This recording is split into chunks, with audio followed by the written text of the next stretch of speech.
Son las 8 de la mañana en punto. Comenzamos la agenda económica AM acá en CNN Chile.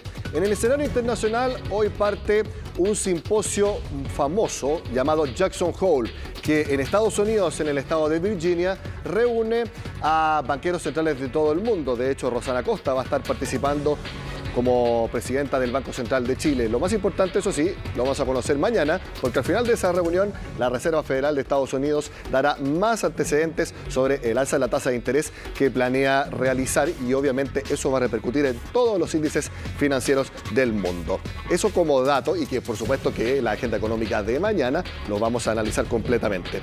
Ahora, en términos locales, hay una gran duda. ¿Qué es lo que va a pasar con los planes de las ISAPRES? Recordemos que la Corte Suprema los suspendió por un momento, pero no es que se hayan eliminado, sino que pueden hacer las ISAPRES, esas alzas, siempre que las justifiquen. Ya dijeron las ISAPRES que eso depende de una circular que emita el gobierno. Hay una mesa trabajando en conjunto ante estos avisos de que algunas ISAPRES podrían quebrar. Bueno, todo esto lo cuenta Belén Vázquez. Pocas veces el conflicto por el alza de las ISAPRES se había visto tan agudizado como ahora. El fallo de la Corte Suprema, que congeló un nuevo incremento de los planes, abrió dos procesos paralelos para el futuro de las aseguradoras que por ahora es incierto. Es indudable que cualquier intento de poder superar la crisis que están viviendo al querer traspasársela al Estado o a los propios afiliados y cotizantes es absolutamente inapropiado. Por una parte, la Superintendencia de Salud deberá regular una nueva alza siempre que ésta sea justificada, y por otra, iniciar la devolución del incremento ya efectuado en julio y agosto. En ambos deberán trabajar en conjunto el gobierno con las ISAPRES, razón por la que este miércoles nuevamente se reunió la mesa del MinSal con las aseguradoras.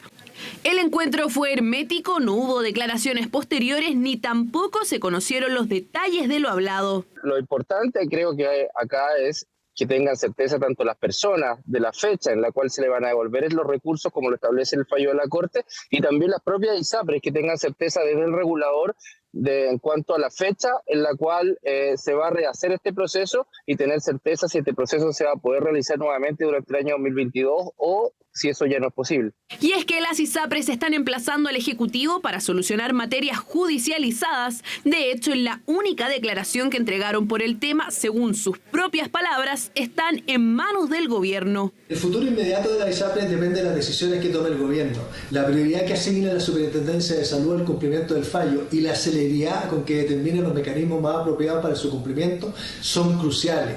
De ello depende la continuidad de la cobertura que beneficia directamente a más de 3 millones de personas. Sin embargo, el fallo de la Suprema no prohíbe definitivamente subir los planes. Lo que hace es establecer que para llevar a cabo dichas acciones, las compañías deberán evaluar los casos. Si hay razones, entonces podrán hacerlo. Por lo mismo, el futuro de las ISAPRES no sería del todo pesimista. Si uno fija un solo precio para todos igual en poblaciones que son de riesgos distintos, indudablemente que la Corte Suprema iba a decir, mire, acá no corresponde esta alza de precio, es injustificada.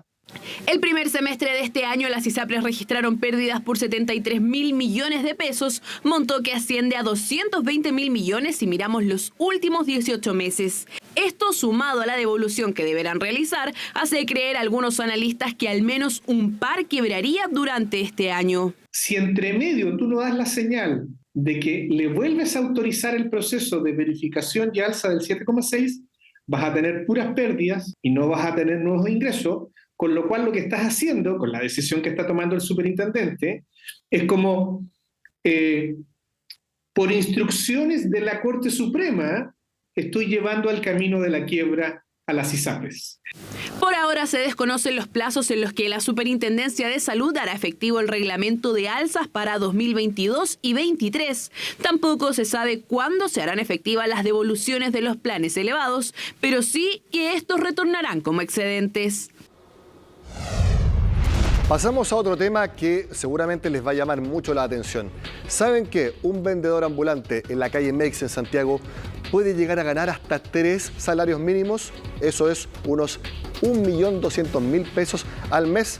Ahí vemos una de las razones de por qué está creciendo tanto la informalidad en nuestro país, con todos los problemas que ello conlleva. Y también sabemos que pasar a la formalidad, si bien tiene beneficios como pago de impuestos para todos los chilenos y cotizaciones, cuando estamos hablando de, por ejemplo, la reforma de pensiones, sabemos que ese paso igual tiene costos y eso es algo que no es fácil de abordar para todos quienes salir del comercio ambulante o ilegal, según algunos, y pasar a ser legales.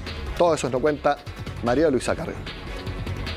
Tienen mayor nivel educacional que en 2015. La gran mayoría lleva menos de 5 años en las calles y otro miembro de su hogar también trabaja en lo mismo. Son parte de las características que concluyó un estudio piloto de la Cámara Nacional de Comercio, cuyo objetivo era describir al comerciante ambulante del barrio Meix. Así, en su gran mayoría son mujeres, superando ampliamente a los hombres, y en el total, más de la mitad son jefes de hogar. Se ve un gran porcentaje que son jefes de hogar, sobre todo sobre todo las mujeres. No en los estratos no en las edades más bajas, obviamente entre los 18 y los 25 años ahí no hay una gran mayoría que es jefe de hogar porque son personas más jóvenes. Pero cuando hablamos de estratos etarios más altos, ahí hay una gran mayoría que son jefes de hogar. El estudio también concluyó que más del 40% de los encuestados gana entre 30.000 y 50.000 pesos diarios. Es decir, podrían llegar a tener un ingreso promedio de más de 700.000 e incluso superar el millón de pesos. Esto porque más del 70% respondió que trabaja de lunes a sábados. Si esas personas se las fiscalizara y pudieran pagar impuestos, por ejemplo, claramente ya el ingreso líquido disminuye. Por lo tanto, aquí tenemos que ver cómo somos capaces de generar los incentivos para que salgan de la calle. Y ahí es capacitación, es seguridad. Porque cuando se les pregunta si es que desean pasar de la informalidad a la formalidad, más de un 32% señala que no está dispuesto a hacerlo. De los que sí harían el cambio, indican que están dispuestos, en su gran mayoría, por sueldos de entre 700.000 o incluso por más de 850.000 pesos. En cuanto al género, son más las mujeres que los hombres las que están interesadas en dar este salto. La pregunta es entonces, ¿están los estímulos o las condiciones para hacerlo? Primero tenemos que tener mayores incentivos, tal como se decía, para poder ir avanzando en el trabajo decente, en un trabajo que considere las labores de cuidado que, por ejemplo, las mujeres realizan en su gran mayoría, y también reconocer que con la pandemia hubo un retroceso de cerca muy importante por parte del empleo femenino. Otras características de las que da cuenta este estudio es que si se compara con 2015, la gran mayoría sigue siendo de nacionalidad chilena, pero el porcentaje de extranjeros aumentó de un 11 a un 37,5%. Analizamos todos estos datos con documento en mano. ¿Qué hay detrás del comercio ilegal? Porque a veces no está la opción de formalizarse. No es un trabajo de subsistencia, lo es al origen. Cuando yo parto con el pañito y yo estoy vendiendo para subsistir, entonces me saca del apuro para el día de hoy y de mañana. Entonces gano un poco de plata y vuelvo a reponer los productos que estoy vendiendo. Pero con el tiempo, como el mercado no se ha achicado, y probablemente no se achique, porque en la medida que tengamos problemas económicos, vamos a dejar comprar productos de precio más alto y probablemente vamos a comprar en la calle. Es que el complejo panorama económico tampoco ayuda tanto, ya sea para encontrar un trabajo formal o para que las personas dejen de comprar en las calles. La pandemia afectó el empleo y al vendedor ambulante en general, más allá del barrio Meix. La tarea es desafiante. Son este tipo de empleos los primeros que se destruyen, y en esta fase de recuperación es el tipo de empleo que se ha venido creando con fuerza. Entonces, en este contexto, sin duda que hay un fracaso de las políticas en términos de no pensar en una recuperación, pero no en una recuperación para volver al escenario prepandemia. La seguridad, bien sabemos, también es un punto importante en el barrio Meix. Más de un 22% de los encuestados señala haber sido víctima de un delito y más del 50% indica que el sector es muy peligroso. La tarea ahora de la Cámara Nacional de Comercio es realizar este estudio en otras zonas de la región metropolitana y en el futuro en el resto del país. Hacemos la pausa y al regreso analizamos la reforma tributaria.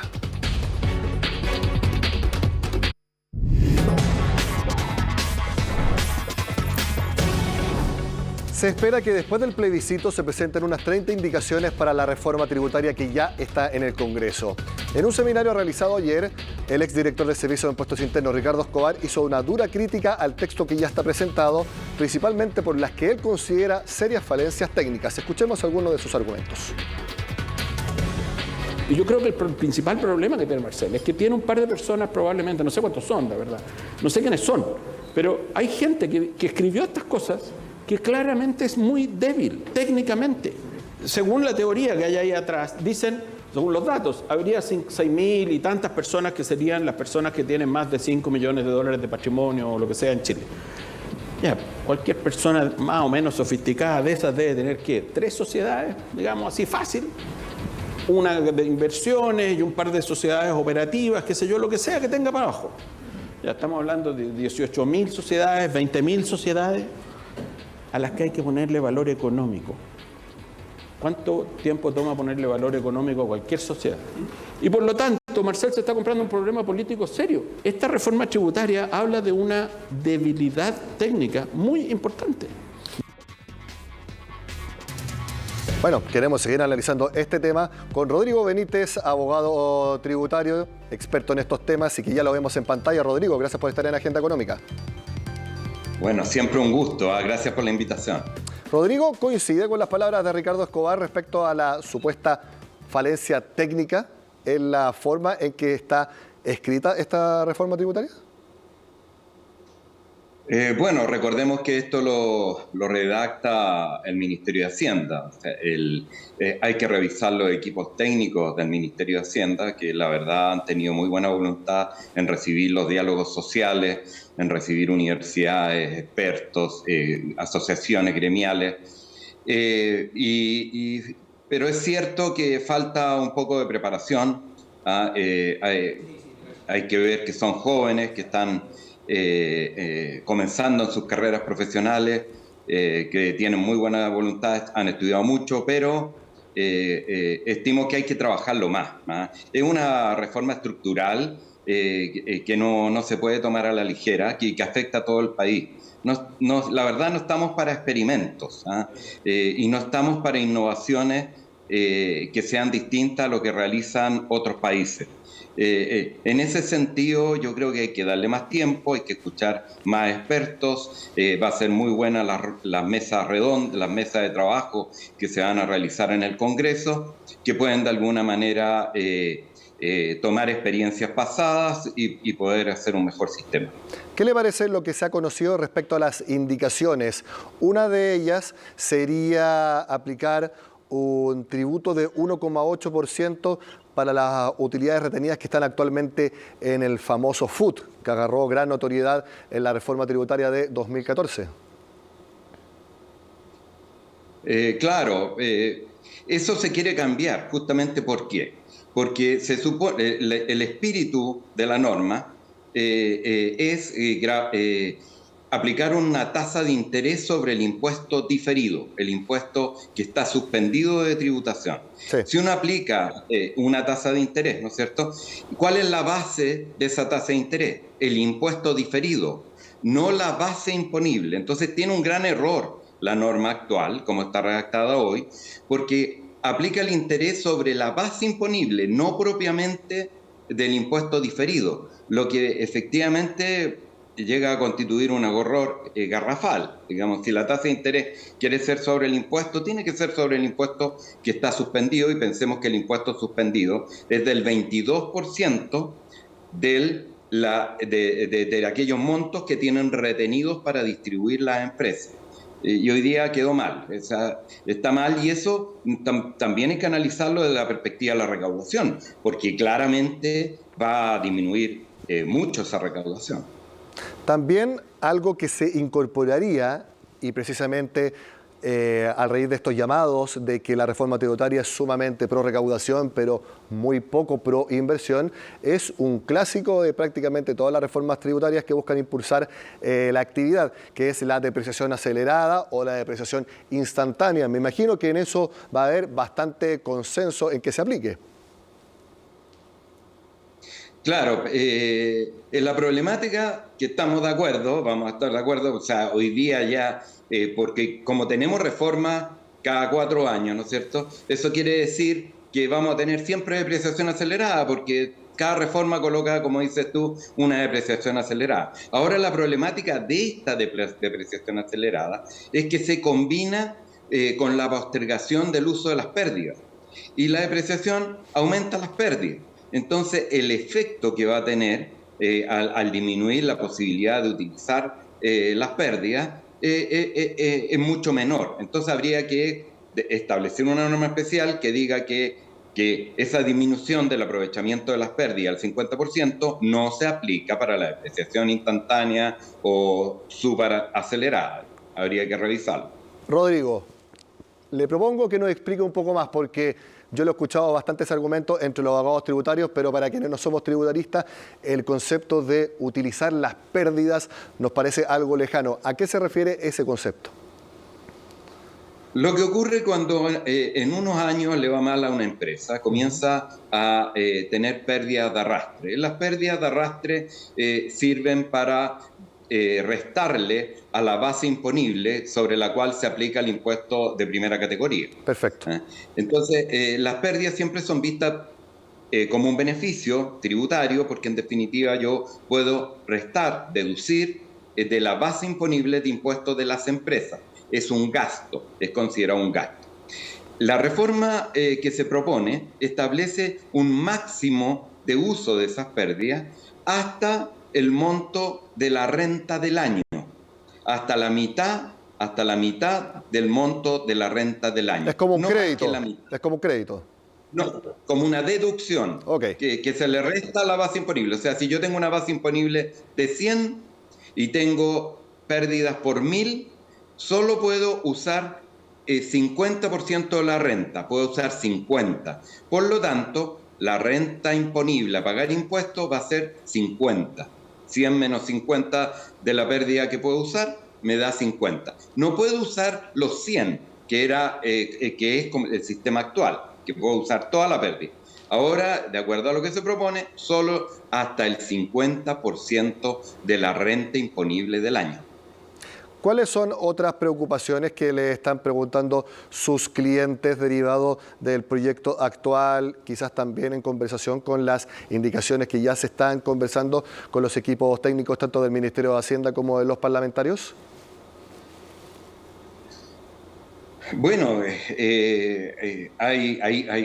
que esta reforma es muy grande, pero pensemos en términos macro. Acá preocupa, por ejemplo, cómo se van a utilizar las normas antiabusivas, porque probablemente las normas que están establecidas como sustantivas en materia de recaudación, pensamos que no van a recaudar lo que se dice que se va a recaudar. Por lo tanto, cómo el Servicio de Impuestos Internos va a poder fortalecer su fiscalización, sus medidas antielusivas. Y bueno, vienen bastantes reformas en ese sentido, otorgando más facultades, más acceso a la información, la posibilidad de ir a tribunales tributarios y cuestionar operaciones. Todo eso se fortalece bastante. Otros temas son los temas internacionales. Sabemos que estamos en un proceso de mucha salida de capital, y hay varios cambios que pueden aparecer menores, pero que en definitiva, como un conjunto, afectan mucho la inversión de chilenos en el exterior, como el uso de los créditos, como la consideración de que la utilidad obtenida en el exterior deben tributar inmediatamente en Chile, con presunciones. Eso también afecta bastante. Sin duda, el cambio de que hoy día los dividendos y utilidades retenidas por las personas naturales ya no van a tributar en el global complementario, sino que con las tasas del global complementario, sino que van a tributar con un impuesto especial a las rentas de las ganancias de 22%. O sea, ese también es un gran cambio, porque se separa, ya no se integra las rentas del capital con las rentas del trabajo, y ahí se genera el sistema dual. Se ha consultado también bastante en esos aspectos. El impuesto al patrimonio, ¿para qué hablar? Se ha discutido bastante respecto de la viabilidad de un impuesto al patrimonio, y estamos claros que es excesiva la tasa que se está colocando, que claramente genera un incentivo muy fuerte a salir del país. Y por último, las pymes quedaron atrás.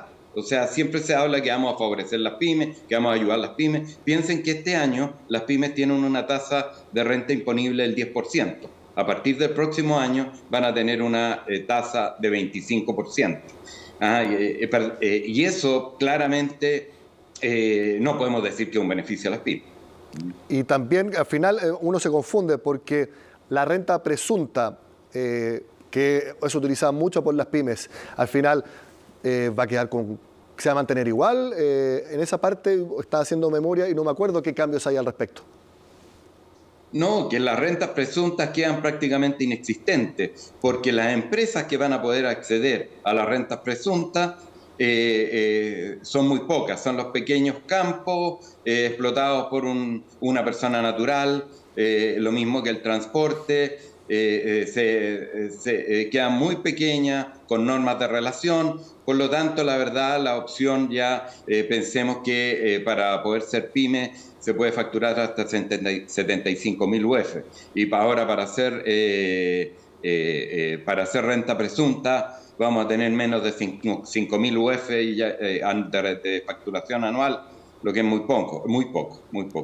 Rodrigo Benítez, abogado tributario, muchas gracias por estar con nosotros en Agenda Económica. Vamos a seguir, obviamente, analizando cómo vaya evolucionando la reforma tributaria en el Congreso. Que esté muy bien. Muchas gracias, que estén muy bien. Gracias. Terminamos de esta forma la Agenda Económica AM. Sigan con nosotros acá en CNN Chile.